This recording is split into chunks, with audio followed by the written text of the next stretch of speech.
Hi, everyone. I'm James Garbutt. And I'm Denny Dumas. And this is the Garbutt Dumas Real Estate Podcast.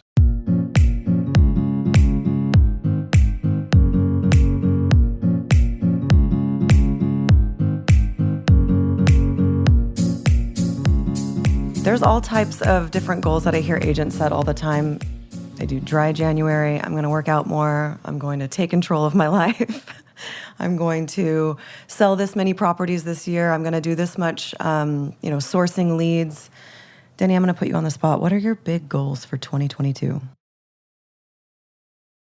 One goal. So I wrote down a few notes, and one of them is goals equals ambitious. And I've always, almost on purpose, tried to set goals that were not necessarily achievable that year. Dude, you're stealing that from me. That's what I do. I'll write down things that are like 2022 goals, but in my head, I really know they're probably 3 years away. And really it's like a self thing that just keeps me motivated. And I know that I'm gonna have to work my butt off to get to that goal, whether it is this year or in 3 years from now. And 2021 was an interesting year that we obviously had a record year as a team, and cracking that 200 deal mark, I did not necessarily think was achievable that quickly. And that was like a goal of 2021. But I look back and reassess the goal of 2021. And I think, man, I'm not thinking big enough. And so for 2022, yes, I like setting business goals. I like having some numbers because they're really easily trackable that you can keep looking back on throughout the year and see, are we on track? What do we need to do to, market our team better, market our listings better, et cetera. So the next goal that I have in my head is 250 transactions and 250 million in sales. We're going to be working hard this year, guys. Yeah. So that's the big team goals that might be a couple of years away. But if we get to them in 2022, it would be a crazy big year.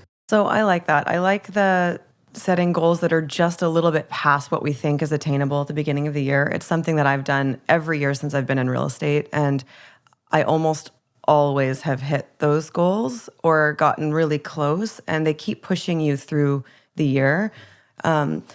Something really important that I do every year, and I'd like to share this with my fellow agents out there, because we go off of numbers, that's all we can go off of when you're in this type of an industry. Make sure you set check-in points with yourself throughout the year. I like to do 4 check-in points.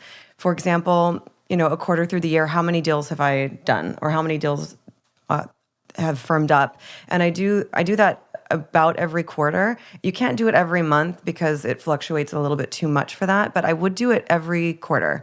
Check in with yourself, see where you're at. It gives you the time and the steam that you need to keep going. So quarterly is a really important time to check in with yourself when you're this type of sales industry. And the other thing is kind of pivot a little bit depending on how the market goes. If you're headed into a slower market and you're seeing that the sales aren't transacting the way that you want them to, pivot your goals into preparing yourself for the following year. So really push hard on your lead generation. Do things that are smart for your business based on where you're at. I think it's really important and that's something that you can assess quarterly. That's something I've done every single year that I've been in real estate, and I found it to be really helpful. I think it's really important to have a couple different categories of goals. And yes, it's fun to see these really big numbers of sales ambitions. But to a certain extent, we are a little bit handcuffed by the market that we're in. And 2020, 2021 were, yes, very busy years. 2022 is showing signs of being even busier or as busy as 2021. But there will come a time where there is a slowdown and we have a big ambitious goal and we're not going to get close to it because it's just a naturally slower year. Maybe interest rates start to climb. Maybe there is some new policy that comes in that affects real estate short term.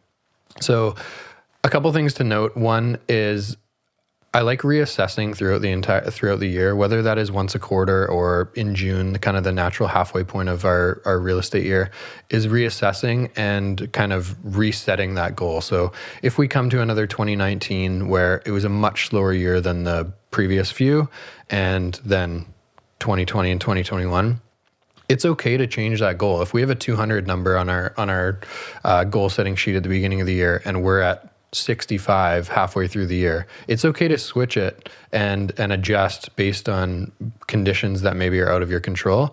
I find that is a way that actually keeps me more motivated than having a big goal that I know we're not going to be near. And then the second point is, I like having big goals like that you can kind of chase after, that are going to keep you getting up every day early to prospect or to, whatever your business plan is. But I also like having goals that are 100% controllable by you. So whether that is content production.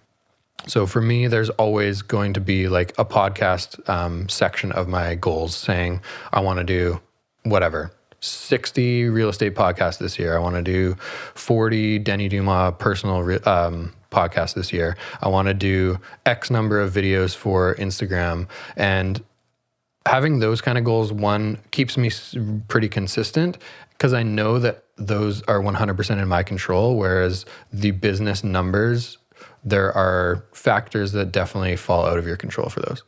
100%. I think that having fixed goals and then variable goals that you can't totally control are really important. I also think that it's important to, when setting your goals, kind of have a really robust set of goals. Don't just say, I'm going to sell 100 properties this year and that's it. Mm-hmm. That was one of my goals last year. I wanted to buy and sell 100 properties. I knew it was a lot, but I go a little bit nuts every year with my goals. At my house, but that wasn't the only goal. I had goals of doing more video, which I can totally control. Goals of setting better schedules for myself throughout the week. And a lot of these things help contribute to the master goal of selling 100 properties. But make sure that when you're doing your goals, you're kind of setting yourself up for success and doing the research behind your goals so that you can be successful. Those little tiny things, if you kind of keep the rudders going and you hit each one of those little things, they're going to build up to that epic goal that you're trying to achieve. If you are on a team, I think it's really important to be transparent with your goals, with your team members.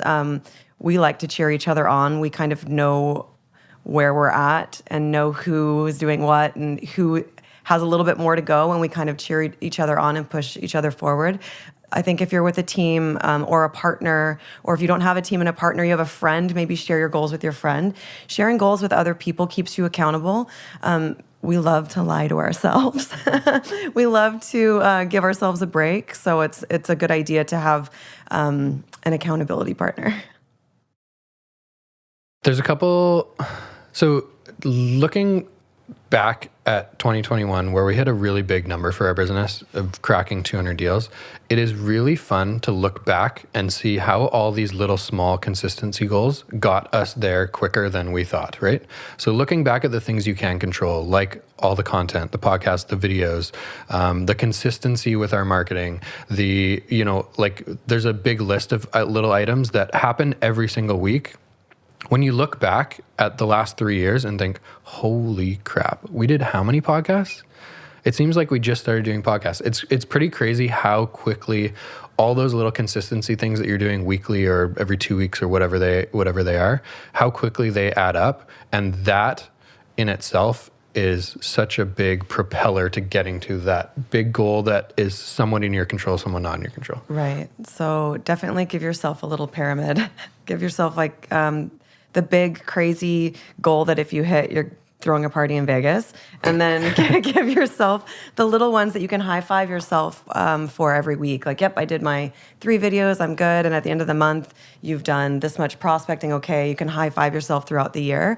That's really important. And it kind of goes back to my checking in quarterly, like knowing where you need to be throughout the year so that you have like little times of success throughout the year is important too. Yeah.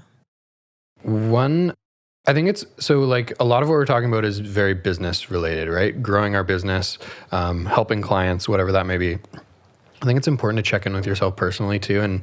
And for me, something different that I've never done previous years, but I'm doing this year. Can't wait. I feel like you're going to say the same thing. So I wonder what it is. I felt last year, especially with everything that's going on in the world and all the negativity, I felt my initial reaction to a lot of situations when I heard something on the news or whatever it was my initial reaction in my head was very negative. And so I'm trying to flip that switch a little bit with more optimism, positivity. And so one thing I'm doing this year is writing down 2 words on every Monday morning that I want to focus on for the week. So whether that be like empathy towards, consumers, other realtors, whatever that may be, work ethic and getting back to a schedule was really important for me early January. I'm going on vacation this week, so like enjoying it and just like being very grateful for having these opportunities. But that is something that I'll let you know in a few months how it's working. But the last couple of years have been so strange with COVID and everything that has changed and all the polarizations with vaccine or no vaccine and everything that's going on in the world. So I've felt like personally I needed to do something weekly that would shift my mentality back to positive. Right. That it is really important more now than ever to approach things with a positive attitude and to take a breath and take time for yourself and your family and the people around you that you care about. I did that last year. Last year was my first time in my career to say, I'm going to go on a vacation in the middle of the summer. I don't care how busy I am. And I did. And take time for family and kind of be more in charge of my own schedule. There was another agent on our team that had the same type of goals when it comes to family. And it resulted in just a happier, more healthy experience. We didn't know that last year was going to be as busy as it was. So it was much harder to achieve those goals. And one of the goals was to take my daughter on a really specific, like kid-friendly vacation, because I usually just go do whatever I want and just bring her with me. I'm like, yay, we're going on vacation. But I wanted to take her skiing this year. I quite literally I booked it December 30th because I was like, that was one of my goals. And I took her December 30th to go skiing. December 30th and 31st. Those are my last check boxes on my goals of the year. And she's talked about it every day since. She had such a good time. It's really, really important to do those things. And I wouldn't have done that if it wasn't one of my goals. I would have just done what everybody does, which is just continue to eat cheese until January 1st. Eat cheese and drink wine from December 25th to January 1st. That's all anyone does. But yeah, so instead of that, I went skiing. So it was fun. Yeah, it's really important.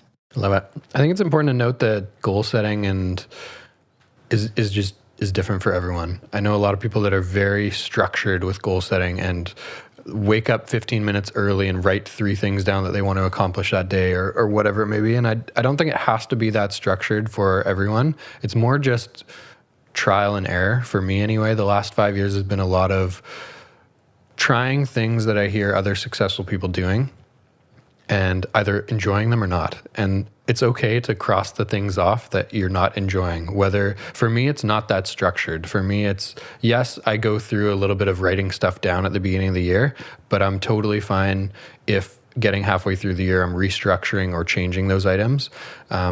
Whereas I know a lot of people that are like very diligent of once a week or every morning, they're writing things down and literally crossing them off. And I just think it's important to, through trial and error, find the things that you like and stick with that.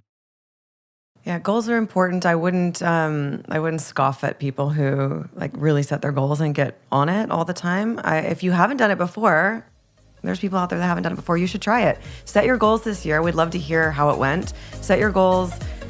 Give yourself a few little high fivers that you can achieve, and give yourself that one Hail Mary. See how it goes.